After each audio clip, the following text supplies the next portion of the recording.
10-year note Treasury yields had a huge week, seeing yields eclipse 136. That's the highest in about a year. Since the beginning of the year, we've seen yields rally about 40 basis points, and this week we did about 13 basis points of that, second only to the week of January 8th, where we saw yields rally 20 basis points. So big moves in the Treasury market continue, momentum starting to pick up steam as yields go higher. We haven't really seen a peak yet where things may be turned back for any sustainable period. They continue to push higher, making new highs. Clearly, we're seeing the same in the curve trades. We look at 2s10s, which hit 125 today. That's the highest in almost 4 years. So those curves continue to get steeper as 10-year note yields move higher, as those 2-year note yields aren't seeing the same types of moves. So higher yields in the back end of the curve continue steeper curves. We also heard from Ms. Yellen, Treasury Secretary Yellen today. She's encouraging the powers that be to get the stimulus through and make it bigger. They'd rather go big than too small. It's funny, on the other side of that, we heard from former Treasury Secretary Summers.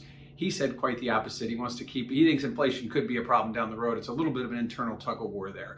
But yields continue to go higher nonetheless.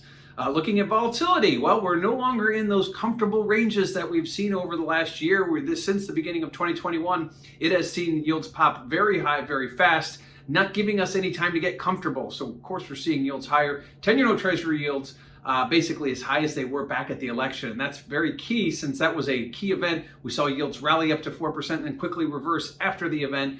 So right now we're back at those levels again, waiting for the follow through. Obviously, next week we've got some big events coming on, perhaps a little bit of that bid attributed to that as well. But certainly not having any sustainable ranges keeps everybody guessing, and that keeps volatility higher. And lastly, what do we have next week? Along with the standard numbers, we do get Mr. Powell making his semi-annual testimony to Congress, giving us a glimpse of what the Fed sees and what they might possibly do over the next 6 months. Recall, in June of 2020, his biggest concerns were the economy. Obviously, we were in the middle of a pandemic, and what the Fed can do and what the government could do. At this point, a lot of that is going to be hinge on whether or not they get the next batch of stimulus through. He'll probably be talking about that. Obviously, inflation now a concern, but certainly seeing economic green shoots, we'll call them, will be something that will probably be more positive, something that we didn't hear when he spoke last in June. So that'll be pretty much the focus for next week. Clearly, we get some other data, but it'll all be overshadowed by Mr. Powell when he speaks on Wednesday to the Congress. So 10-year note yields continue to push higher, hitting a 1-year high as we head into the weekend.